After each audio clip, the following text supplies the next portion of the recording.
The African American Legend series highlights the accomplishments of blacks in areas as varied as politics, sports, aviation, business, literature, and religion. We'll explore how African Americans have succeeded in areas where they'd been previously excluded because of segregation, racism, and lack of opportunity. I'm your host, Dr. Roscoe C. Brown, Jr., and with us today is Lorna Aaron, who is the head of a new group, Aspen Children Corner. Now, tell us, welcome to African American Legends. Thank you tell so us much, Dr. Brown. about why is it called Aspen, and what does the Children's Corner do? It's a very exciting idea. Well, you know, Aspen's Children's Corner is actually where children learn their history from their legends. And as a mom of Aspen, who's my daughter, she's now 7 years old, by way of background, I'm an investment banker by trade and had worked in senior positions in corporate America, and then had my daughter, and it was a life changer. Certainly your priorities get reshuffled, and she is probably one of the most important roles that I have, is a mom. And that, coupled with my passion for children and trying to find good content for her to view. I mean, you've got the academic content that you want your child to have, like most moms and most parents. You want your child to have the best, and I'm no different. So I looked at content that I felt would be appropriate for Aspen to teach her about leadership. Now tell us about Aspen. I think I know, but you call it the Aspen Children's Corner. Why do you call it that? Because we first started out calling it Children's Corner, and it's a place where children from ages 6 to 14 actually sit and interview their legends of their community. And we felt that this is a sort of a learning corner, if you will, where children actually learn about their legends of their community and the types of contributions they've made. Not unlike yourself. I mean, people who have contributed to the African American community in a great way. I felt that when I looked for content for my daughter, I found the academic side, but I didn't find good imaging for African American children, and it was very disturbing for me.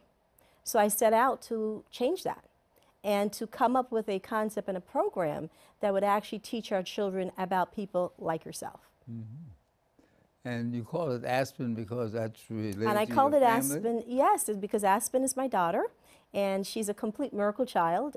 She was actually almost not born. She was trying to come out of my tummy at 3 months old, and they told me that she wasn't going to survive. And her dad and I were coming back from Australia, and I traveled extensively, and at the 3-month mark of my pregnancy, Aspen was at 3 centimeters and almost out of my tummy.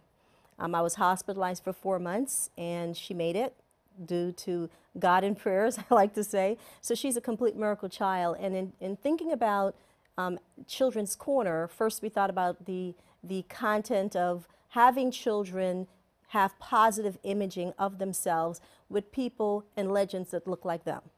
And as a result of that, we went down that path and decided Aspen's Children's Corner would be a great title to give, because Aspen will be one of our children correspondents. That really is a beautiful way of looking at it. One of the things that we try to do in African American Legends is to let the general public know about the many legends people have accomplished in our community. One of the bigger problems we have as the schools have gotten more segregated, that sometimes the teachers who teach those young people, some of them are white, some of them are black, don't have the understanding of the culture of the students who've been there, so that some students don't know who George Washington Carver was, don't know who Mary McLeod Bethune was. Yes. They may know who Muhammad Ali is, and I hope they know that Barack Obama is the president. Yes. Now, yes. in selecting your legends, people to be interviewed, how do you make those choices? We first start off with different sectors that those legends may represent in our community. We've got inventors, as you know. We've got science, we've got literature, we do business, we're looking at business, politics, music, art, sports. And those are some of the categories. Science is also a very big one that we are focusing on, and we're looking at the African American legends within those sectors. And as a result of that focus, we are able to do research and actually come up with a list of invites that we would like to have for the children to interview. And of course, then that would go through a distribution channel that would be various children-related distribution channels like schools, like teleconferencing. There's something called Fast Track for Children, like workshops, like book readings, because we've got some authors that are going to be featured as well. And so we select our legends based on those sectors that they're in, and they've made major contributions to the African American community that our children need to know about. Who was your first interview? Our first interview was actually the owner of the Lenox Lounge and one of the others here in Harlem. And that interview was done primarily because of the legends that went through that establishment. Who were some of those legends? Some of the Billie Holiday. I mean, it was an amazing interview. James Baldwin, Louis Armstrong, Ella Fitzgerald. There was a corner that each legend had, and that was known as Billie Holiday's Corner. And the children were fascinated because they then wanted to go back and read about and find out about who are these people, who are these legends of the time. When they told them that Louis Armstrong was here, the kids upstairs said, "Louis who?" Exactly. How did the interviewee get to tell them who Louis Armstrong was? Well, he, of course, being the owner, is very familiar with who Louis Armstrong is, but we also follow up, and that's actually the beauty of Aspen Children's Corner. We actually follow up with in-depth, either through print or actually through workshops, and giving these children lessons about these legends that they're interviewing.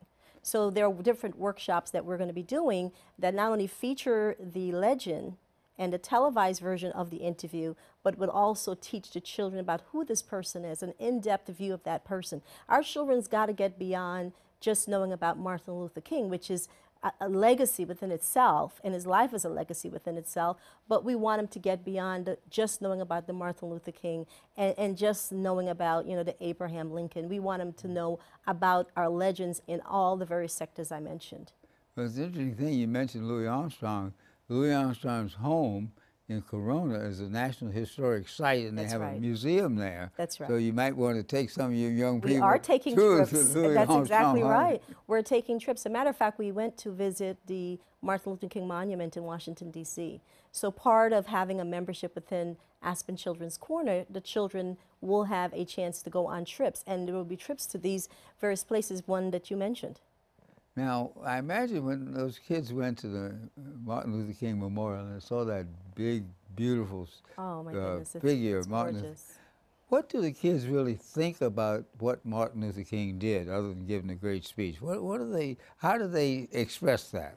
You know, it's amazing. They actually look at the monument and was able to connect it to the pre-visit information that we provided them about Martin Luther King. So they were able to ask questions of us that sometimes it just floors you how they connect the dots and how they mind work.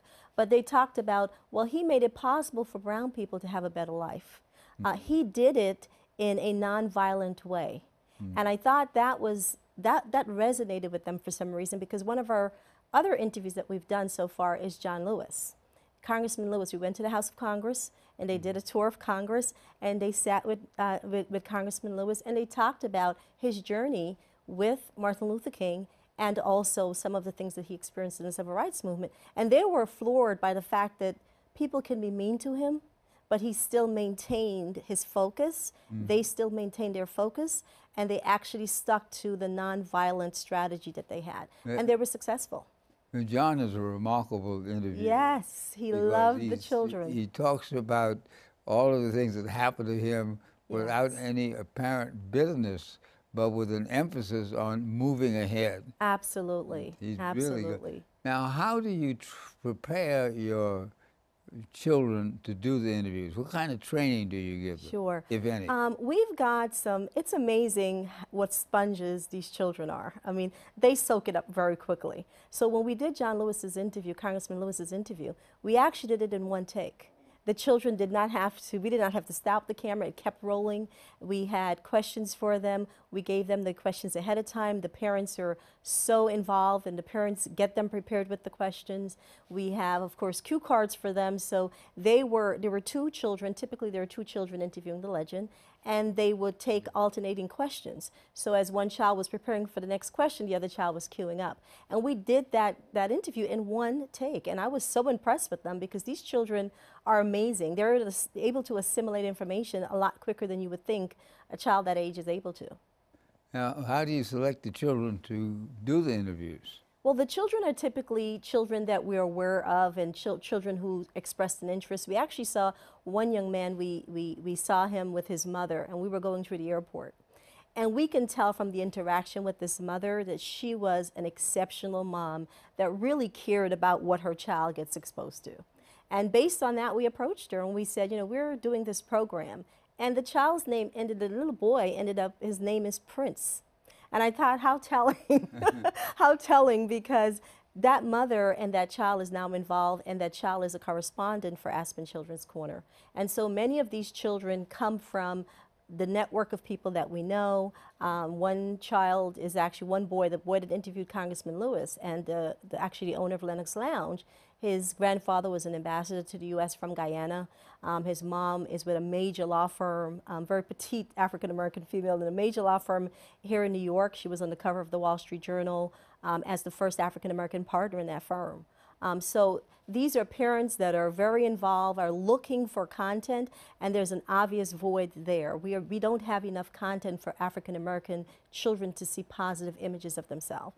Now, if someone who's watching this wants to join the Aspen Children Corner, how do they get in touch with you? Well, obviously it's aspenchildrencorner.com, which is our website, and our email will be aspenchildrencorner@gmail.com. So aspenchildrencorner.com and aspenchildrencorner@gmail.com. And you would interact with them and see if the children really want to participate? Absolutely. We ask the parents to sign the children up with a membership, and we also ask them for the children whose parents can't afford a membership, which is not very expensive, but the children that can afford a membership, we ask the parent that can't afford to actually get a buddy membership for a buddy for their child. And those two kids become sort of like a pen pal, and they discuss the content and the legends that we interview. What about working with the schools? How do you work with schools? We also, actually, when I first found this concept or thought of this concept, I partnered with someone else who was doing this in just the jazz genre, and he already had a distribution through the schools. So in partnering together, we're able to then move Aspen Children's Corner's interviews through the schools, and I'm also talking to some major networks that are children network about actually featuring it as a series. Because we do series, so we have one called Girls Rock, where we're interviewing Nancy Pelosi, we're interviewing two major Fortune 500 company CEOs, Pepsi and IBM, the Prime Minister of Trinidad, and and we are hoping to get Oprah and Maya Angelou, which will be critical for that series to wrap that series up. But it's the Girls Rock series. We have another one called Why I Am Me, where the children are actually interviewing their grandparents. So as you know, you being a Tuskegee Airman, and thank you so much for all you've contributed to our society and our community, but Aspen's grandfather is also a Tuskegee Airman, so she's looking forward to interviewing you.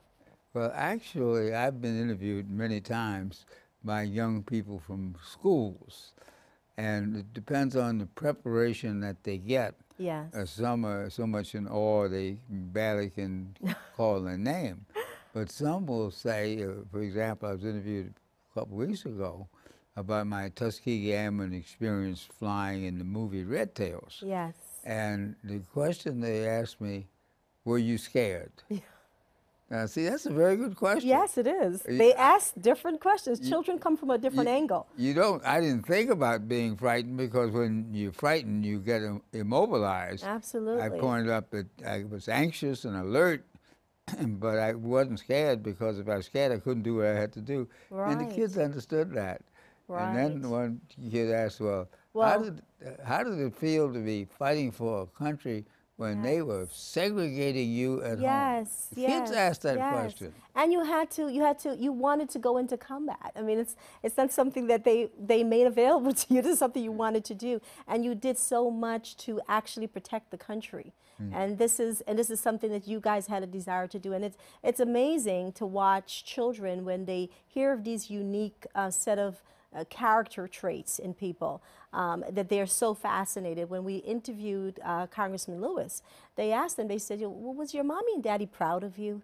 They asked, good. exactly. I mean, the questions are very authentic. Children, they have no inhibitions, so their questions come from a very very appropriate place, and it really gets you to the heart of what makes this person a success, what made them a success, how did they contribute, and they love talking to the children because of that, because they don't have any inhibitions about the questions that they tend to ask. Now, do they actually write some of their questions Yes, out they do. and write the answers and write a little essay based on the interview? We actually do that in the workshop. We actually ask the children to what questions would they ask this legend, and because then they get the chance to see the interview. So what questions would they ask them? And we have them actually answer those questions by researching the legend. So that's part of the beauty of the workshop and the follow-up work and the pre and post-interview work that goes into this. Well, one of the things we know that people forget history. Yes. One survey showed that 38% of the high school students didn't know anything about World War II. Yes. What it accomplished, why it was there. And the National World War II Museum in New Orleans has been interviewing some of us who are World War II veterans, but they have children doing some of those interviews as well. Okay, okay. So that in order for people to understand the culture, they have to understand where they came from. Absolutely. You didn't just, absolutely. all black folks weren't basketball players and singers That's right. ever, That's or right. even now. That's so right. the question is, how do you build that image? Sure, absolutely. And that's why I founded this concept, because it's really about the self-confidence that it creates in our children. Unless we see positive imaging, those children aren't able to build that type of self-confidence. And it's self-awareness. It's actually anything to do with self-esteem, self-confidence, self-motivation, actually self-definition. Once you know who you are and you're clear about who you are and clear about self, it's very difficult for society to redefine you. You define yourself. You know who you are. Once you know who you are, you can go into almost any situation and be a major survivor. You can actually conquer, and you can actually be successful. So as a result of that, I feel it's critical that our children get a turnaround and a major shift in the types of imaging they're seeing, even the cartoons that they watch. I was looking for content for Aspen, and I saw Dora and Diego, but I couldn't see much else in terms of ethnic children. And then I saw, I had to reach all the way back to the 80s, to Little Bill, the Bill Cosby series. Yeah. And I wanted Aspen, and I'm very passionate about her seeing African-American children in leadership positions in cartoons that she watched. Because all of this impact her. Even taking her to the inauguration, and now we have a president in the White House. And I thought it was unacceptable. It was just not even going to happen for her not to be there at that inauguration. She was 4 years old, and people kept saying things to me like, oh, well, there's going to be a big crowd, and nothing mattered to me because she was absolutely going to be there. So I took her to the inauguration. We get off the elevator. We go up to the executive lounge of the hotel. We get off the elevator. There's something different going on the floor because there's actually a security checkpoint. So I was like, okay, something different is going on here. She runs ahead of me, and she gets picked up by some guy. I'm looking to see who this person is. Ended up being Joe Biden. And he's asking her name, and he tells her how beautiful she is. And she proudly says, I'm here because I'm here to see President Barack Obama become president. Very good. We go into the executive lounge. She goes, Mommy, who is Joe Biden? Why? Because she can see I'm excited about meeting him. I says, well, he's the vice president. She goes, what does the vice president do, Mom? I says, the vice president helps the president. She goes, okay, so I can be the vice president for Malia and Sasha. And just that quickly, she was able to connect the dots. And she was able to see there's no barriers to what I can achieve in life. So those are some of the reasons why this Aspen Children's Corner has been founded, is to get that positive self-imaging to our children and to build their self-confidence. Now, actually, other parents, African-American parents, could do the same thing. Absolutely. They could take their children, Yes. to start with your family. That's right. Interview your grandparents. That's right. Interview the postman down the block. That's right. Interview the person who works in the subway. Find out what he or she is thinking. Yes. And also, Black History Month is Yes. just 1 month, but Black History Year is every year, every day That's there's right, something Dr. new. Brown. I tell parents all the time that every opportunity I get, I try to make it a teaching opportunity, a learning opportunity for Aspen. So anything that I see that can be a learning opportunity, I try to present to her. Even when we're in the car traveling, if we're going to take a long ride, you know, I will ask her, I would give her math problems to solve. And we're doing it in a fun way, but it's a learning and teaching opportunity for me to teach her. And so parents and mothers and fathers, I'm sure, you know, would love to do this with their children, and we offer a venue for them to do that. When we do workshops, we actually would like to have the children in the workshops do a Why I Am Me. And Why I Am Me is, I'm going to go interview my grandparents. Before we have a huge generational gap between what our children today know, and unfortunately some of the handhelds and the grand theft auto and some of the very negative imaging, our children don't need to be exposed to. So parents have to be very, very careful as to what the exposure of their children are. Which means you'll develop a game for the iPhone. That's right. That's It's another distribution channel. Well, you know, the movie Red Tails that George Lucas produced about Tuskegee Airmen Yes. has had a great showing. Yes, it has. Many kids all over the country, many churches and so on took them. That's right. And then there's a documentary entitled Double Victory about the fight against segregation at home and the fight overseas. Right. So that when we show that to young people, they really become interested Yes. and excited. The question that always comes up, well, what does that mean for me today? Yes. Because there's no segregation, supposedly. You can go as far as you can. We know that there is the invisible ceiling. That's right. That is there. So my statement to them is that always search for excellence. Yes. Excellence is an antidote to prejudice. Yes. Excellence helps you to move ahead. Now that's what you're really talking about.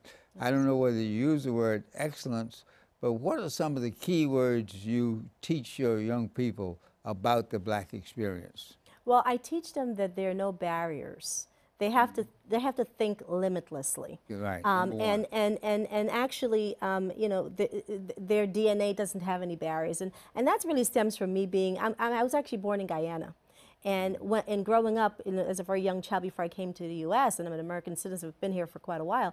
But I saw my prime minister looked like me. The owner of businesses looked like me. So I did not have a concept or even a thought that I could not be CEO of a company, President of the United States. It just didn't register for me because that was my world. I want to give the same thing to my child. And thank God we have, you know, the White House has got Michelle Obama and President Obama, so they can see that, they can mirror that. But I want to give them more of that. Some of the words, to answer your question, that I try to really instill in the children is that hard work, excellence, leadership, self-confidence, self-definition is critical. If you know who you are, it's very difficult for you to get lost. Even if society tries to redefine you, your internal compass brings you back to the truth of who you are. And I think those are some of the critical intangibles that imaging for our African American children will help. Well, one issue, though, that we need to work on is discipline.